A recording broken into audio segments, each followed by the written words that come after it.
I may have a cold with the changing of the season, but I bet very few of you have ever heard this story. On the 11th of October, 1918, just one day after the Battle of Cambrai, a German private, Fritz Henamann, and his friend, Josif Jurgrmen, were on sentry duty.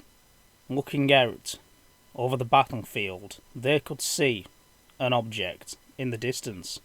It turned out to be a MK1 British tank that the crew had abandoned just hours before and made it back to their own lines.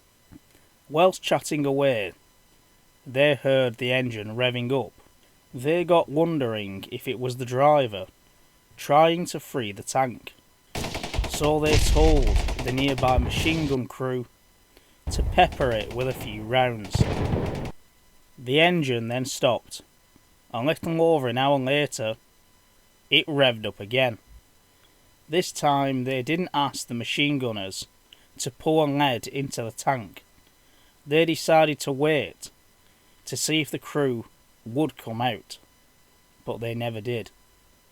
Fritz then woke his officer up. The officer came out of his dugout with his binoculars and saw that the door was open. He then had a discussion with Fritz. If the door was open, the crew must have bailed out. How can this tank be revving up? He asked. Fritz replied, I have no idea. A little time later, the tank started to move across no man's land. Fritz peered over the parapet of the trench and saw that it was coming right for him.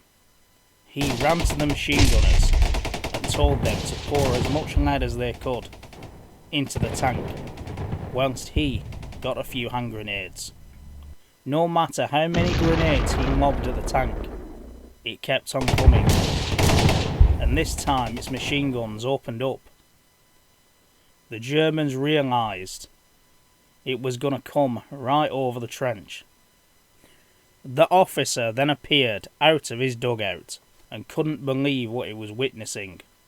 If the door was open and there was no crew inside, how did this tank get moving under its own power when it was stuck in the mud for several hours, while it kept on coming and coming and coming ever closer? All the Germans could do is get as low down in the trench as possible so the tank would go right over them, which a minute later it did. Once the tank had gone over the trench, the officer scrambled to his feet and ran as fast as he could back into the dugout.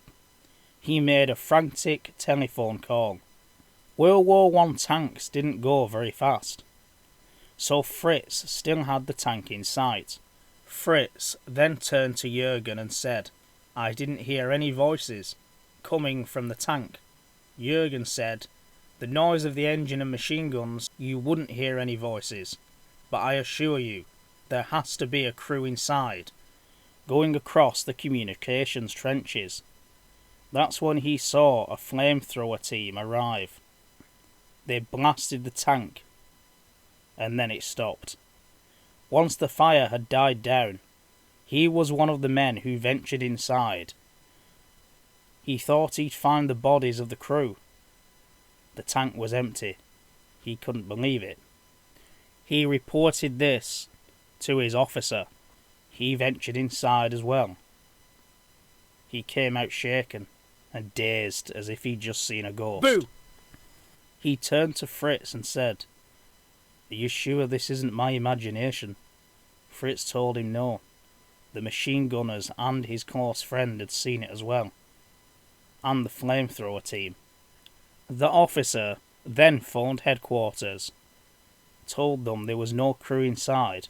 The staff at headquarters wondered if he or any of his men had been drinking, but as you and I both know, they hadn't.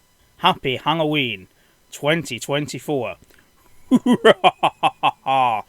Well, as I think you know by now, This was pure fiction, thought up by myself in just 10 minutes.